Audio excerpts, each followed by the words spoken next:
Hi,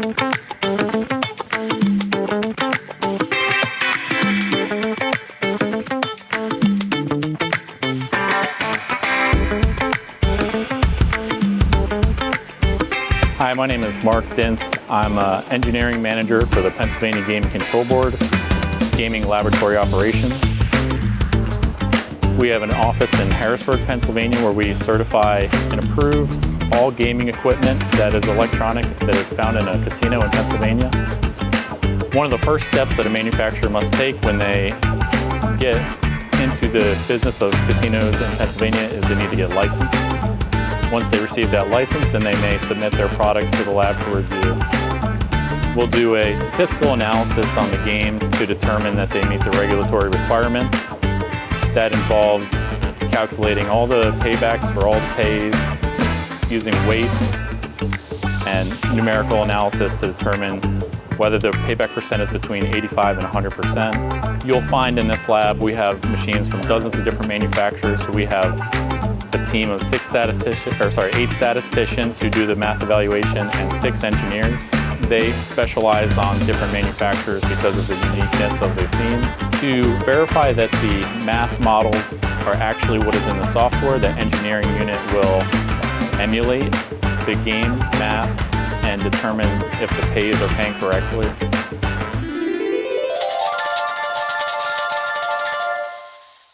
We will sit here manually checking the pays based on the information provided. The emulation process involves going into the source code and setting breakpoints to ensure that the games are fair to the player and meet the regulatory requirements. In addition to doing reviews of slot machines, we review shufflers that are used at the card tables in the state. The shufflers must be verified for security and randomness.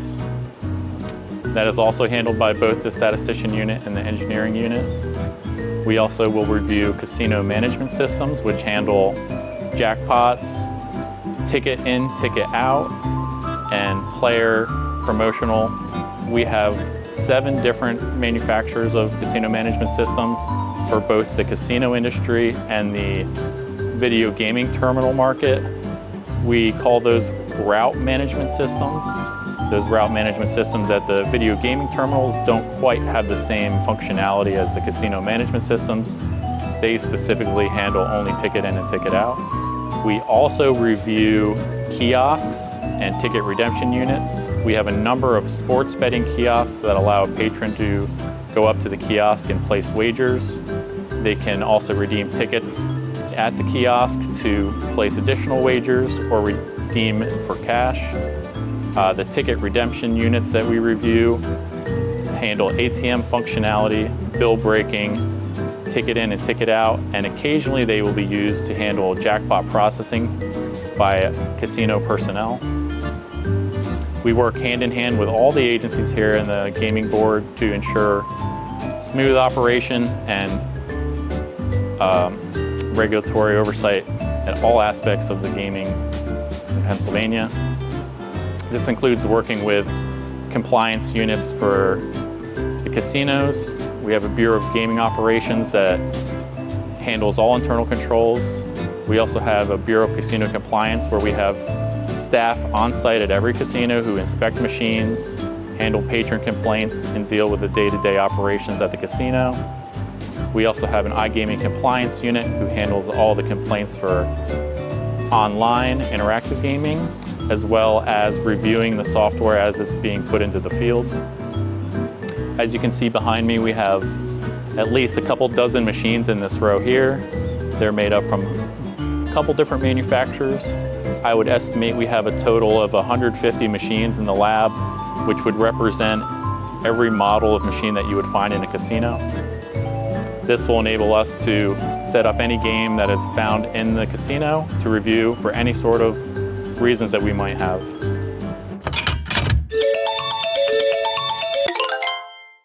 I'm Charlie Leister. I'm the statistician manager in the PGCB Gaming Lab. Whenever anything that involves a payout comes to us, the first thing we do is evaluate it against statutory requirements of the Gaming Act, well as additional PGCB regulations that have to do with what the theoretical payout of the game is, how rare the payouts are, and how the payouts relate to different bets, all sorts of things like that, to make sure that the game isn't predatory in any way. It's paying fairly between 85 and 100%, and that there's no essentially sucker bets. We're looking out for the patron. That's our, aside from obviously, looking out for the Commonwealth's best interests, we want to maintain gaming integrity and make sure that patrons can be assured that whenever they play on a game in a casino or a VGT or online, that they can know that it's been vetted by us and it pays fairly and it does what it says it does. It's doing in the help screens. A big part of testing slot machines is receiving them from the companies. The shipments will come on freight trucks, and a lot of times they'll come in crates just like this. We have to coordinate with the manufacturers by giving them approval to ship slot machines into the Commonwealth. All machines that are shipped into the Commonwealth must be tracked with the appropriate forms and documentation that are sent to the gaming lab or the Bureau of Casino Compliance. As you can see behind me, we also have the necessary equipment to move all these machines. And this is our whole kiosk area back here where we do ticket redemption testing and bill breaking testing. As the machines go into the casino, they're all tagged with a serial number. If you look at the bottom of this machine here, it has a tag with an etched-in serial number, which is tracked in all of our internal documentation. That will allow for inspections on the floor to ensure that everything that is in place at a property is appropriately approved and has been through the regulatory process.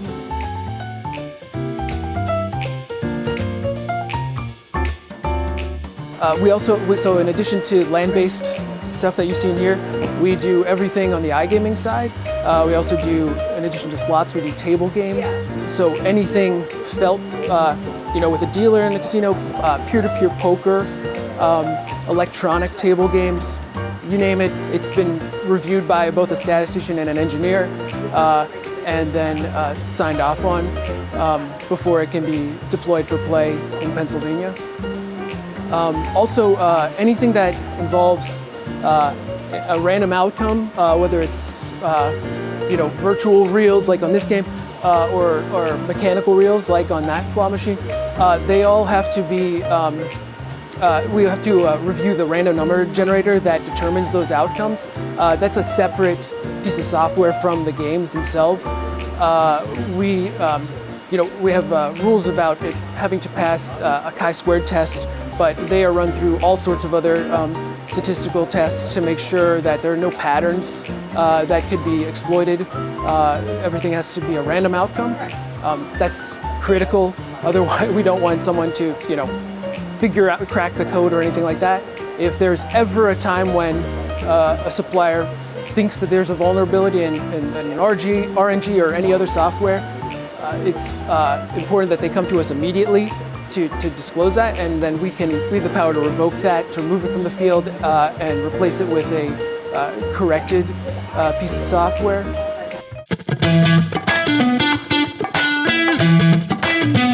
Another thing that we make sure works correctly is the state monitoring system here in Pennsylvania. It is operated through a contract through a company called IGT. Every machine in the Commonwealth, whether it's at a casino or at one of the VGT route locations, is physically connected to a server that reports back to the state. The Department of Revenue is able to generate revenue reporting on a daily basis, and we have full control over enabling and disabling every machine that is found in the Commonwealth. As you see behind me here is an example of the system that is used in the casinos. This is called a multi-terminal site controller. It has statuses of all the slot machines that are found on that property or location. And this is wired physically using Ethernet cables and fiber boxes to every single machine. These machines are tested for a set of standards to ensure they comply with the control and command requirements and the reporting requirements necessary. This enables us to ensure that the software on the machine is approved software and that the revenue is reported accurately.